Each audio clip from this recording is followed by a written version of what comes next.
Oke, baik sahabat semua, sudah melihat dua video di atas. Nah, jadi kalau kita sudah memahami kenapa kita menggunakan transdermal pad, sekarang adalah pertanyaannya, produk seperti apa yang kita perlukan? Sederhana sekali. Kalau kita udah bicara transdermal pad, sebenarnya yang kita fokuskan adalah produk yang bekerja di aliran darah. Contohnya, yang membersihkan dinding pembuluh darah, kemudian yang mengencerkan darah. Nah, Anda bisa nanti mempelajari ada produk-produk seperti Red Ginseng Korea yang memang dia bekerjanya dalam memperbaiki struktur aliran darah, termasuk juga memperkuat dari dinding pembuluh darah, termasuk dia juga bekerja memperkuat dari kinerja pankreas. Nah, kemudian ada lagi yang namanya ginkgo biloba. Kalau ginkgo biloba itu kan dia antioksidan tinggi, jadi bisa dimanfaatkan untuk mengantisipasi timbulnya resiko-resiko kanker, kemudian juga untuk mengencerkan darah, dan spesifikasinya adalah dia salah satunya adalah untuk mengoptimalkan kinerja saraf. Jadi kalau misalkan ada memori yang sudah rada-rada telmi sedikit ya, nah itu dengan penggunaan kandungan-kandungan Red Ginseng Korea dikombinasikan dengan ginkgo biloba, itu akan mengoptimalkan kinerja saraf terutama memori. Kalau kita bicara masalah pembuluh darah, permasalahannya itu adalah masalah-masalah yang timbul pada tubuh kita sebenarnya. Jadi masalah itu timbulnya di mana? Ketika ada plak-plak yang menempel di sepanjang pembuluh darah. Sumbernya dari mana? Bisa jadi lemak jahat yang merupakan sisa metabolisme yang tidak bisa diproses menjadi lemak baik. Kemudian bisa juga akibat adanya kekentalan darah yang akhirnya dia nyangkut-nyangkut di aliran-aliran pembuluh darah arteri. Kalau misalkan kekentalan itu disebabkan oleh lemak jahat atau kolesterol yang terlalu kental, maka itu punya potensi menimbulkan keluhan. Dan keluhan itu berdasarkan penyebutannya itu biasanya adalah berdasarkan penyumbatannya menimbulkan efek kemana. Contoh, misalkan ternyata penyumbatannya itu di area jantung, maka orang menyebutnya itu adalah penyakit jantung karena keluhannya itu nyerinya adalah akibat penyumbatan jantung. Kalau penyumbatannya itu adalah di area otak dan menyebabkan gangguan fungsi motorik, menyebabkan kelumpuhan saraf, maka disebut stroke.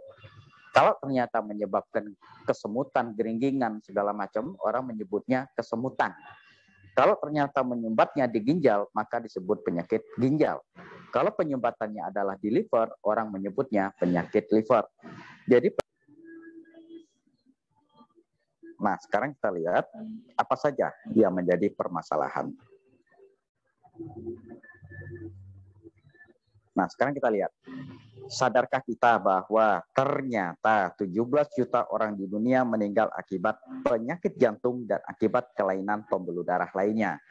Ini berdasarkan riset kesehatan dasar atau Riskesdas tahun 2018. Angka kejadian penyakit jantung dan pembuluh darah semakin meningkat dari tahun ke tahun. Sekarang kita kenali pembuluh darah. Ada pembuluh darah arteri, ada pembuluh darah vena, ada pembuluh darah kapiler. Pembuluh darah arteri adalah yang mengirim segala nutrisi, baik itu protein, vitamin, mineral, atau kandungan-kandungan lainnya yang dikirim oleh jantung melalui pembuluh darah arteri. Kalau pembuluh darah vena, itu adalah jalur pembuluh darah menuju jantung. Kalau pembuluh darah kapiler itu adalah ujung-ujung pembuluh darah. Dia biasanya paling banyak berada di otot yang tebal yang lemaknya tipis di bawah kulit.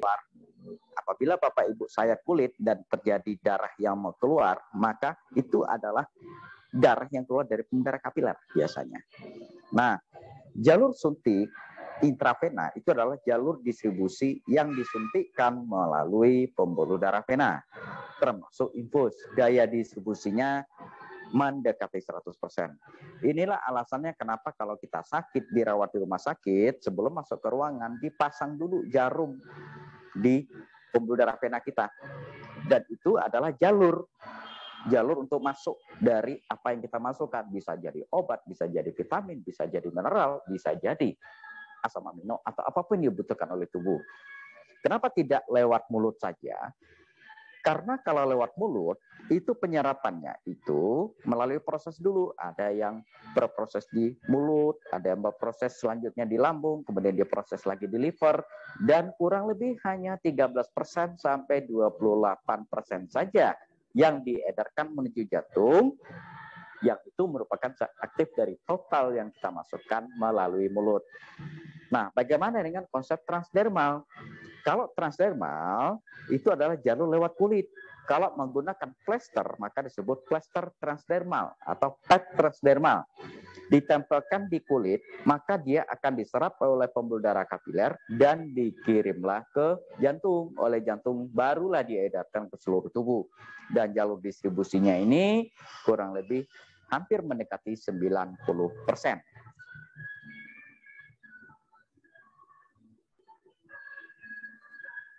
Sekarang kita lihat penyumbatan pembuluh darah. Itu terjadi adalah di aliran pembuluh darah arteri. Kalau tersumbatnya di jantung, otomatis distribusi ke jantung terhambat. Otomatis pertumbuhan sel-sel terhambat. Otomatis ada sel otot jantung yang sehat, ada sel otot jantung yang tidak sehat. Nah, yang tidak sehat inilah yang menimbulkan keluhan. Contoh, nyeri dada kiri, kadang tembus ke belakang, kadang geringgingan kesemutan yang dijalarkan ke lengan kiri. Nah, solusinya bagaimana? Solusinya tidak lain tidak bukan adalah bersihkan plak tersebut, kemudian berikan nutrisi yang dibutuhkan oleh sel-sel otot, sel saraf. Apa saja yang dibutuhkan? Yaitu protein, vitamin, mineral. Nah, vitamin apa saja? Vitamin B12 itu adalah kebutuhan darah. Kemudian ada vitamin B1 untuk kontrol sentral kinerja vital saraf.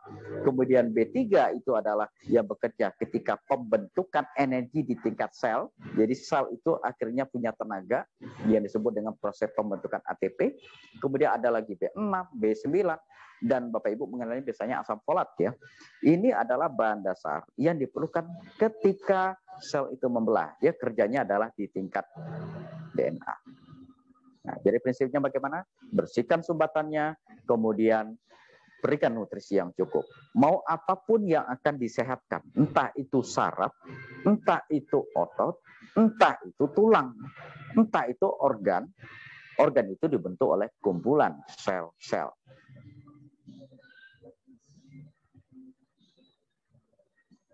Gejala-gejala penyumbatan itu, kalau jantung ya, itu nyeri dada seperti ditusuk-tusuk jarum, nyeri dan kesemutan yang dijalarkan ke lengan kiri, nyeri pada ulu hati yang dijalarkan ke dada, nyeri yang sensasinya tembus ke belakang. Nah, solusinya bagaimana? Bersihkan sumbatannya, atasi sumbatannya, dan berikan lagi nutrisi untuk sel-sel tersebut. Nah, apa yang kita manfaatkan? Kita tinggal pilih produk yang bekerja untuk membersihkan plak. Seperti ada namanya Red Ginseng Korea. Dia bekerja melenturkan pembuluh darah, menguatkan lagi dinding-dinding pembuluh darah yang terjadi peradangan. Dia juga memberikan efek anti peradangan pada dinding pembuluh darah. Kemudian juga meningkatkan imunitas. Detail tentang Red Ginseng Korea, Bapak Ibu bisa cek di www.pubmed.gov. Itu ada jurnal-jurnal yang menjelaskan tentang khasiat-khasiat Red Ginseng Korea. Banyak sekali. Kemudian ada lagi yang namanya ginkgo biloba. Ginkgo biloba itu adalah sejenis tanaman, sejenis herbal tradisional. Dulunya digunakan adalah dengan cara diminum. Kalau menggunakan pad transdermal, dia dibuat dengan teknologi khusus. Dalam pad tersebut sudah ada kandungannya. Nah, kerja dari ginkgo biloba apa? Dia mengencerkan darah yang kental, kemudian melonggarkan pembuluh darah, dan menutrisi saraf. Ginkgo biloba sendiri khasiatnya adalah dia sebagai antioksidan yang cukup kuat. Sehingga ketika membentukkan yang namanya anti radang, anti kanker, baik ginkgo biloba maupun Red Ginseng Korea itu bisa kita manfaatkan. Kemudian khasiat lainnya apa? Dia meningkatkan oksigenasi. Nah, ketika oksigenasi ke sel saraf itu cukup, maka saraf bisa berfungsi. Nah, kemudian vitamin apa yang kita cari? Yaitu vitamin-vitamin seperti vitamin B, B1, B3, B6, asam folat, B12. Itu adalah struktur. Itu adalah vitamin yang mutlak memang kita berikan setiap hari. Kalau karbohidrat, kelebihan karbohidrat bisa disimpan dalam bentuk lemak. Jadi menjadi apa? Cadangan kalori. Tapi kalau protein dan vitamin itu nggak bisa disimpan. Jadi tiap hari harus disuplai.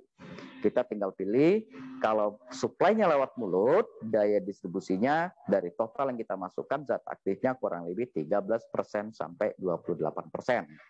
Nah, yang paling efektif adalah disuntikkan ke pembuluh darah vena, baik dengan cara suntikan maupun dengan jalur infus. Tapi itu tidak mungkin kita lakukan sehari-hari, ya, karena ini hanya oleh orang medis saja, ya.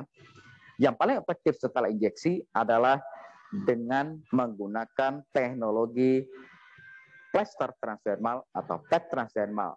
Kandungannya kita bisa pilih sesuai kebutuhan, tempelkan saja di kulit, akan diserap oleh pembuluh darah kapiler, dikirimlah ke jantung, oleh jantung dikirimlah ke seluruh tubuh. Dan Bapak Ibu tidak perlu memikirkan titiknya di mana.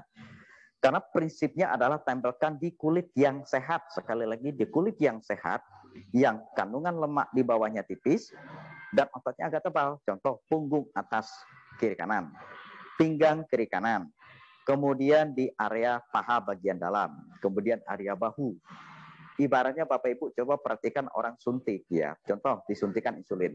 Karena dia suntikan di paha, karena dia suntikan di bahu, karena dia disuntikan di area perut.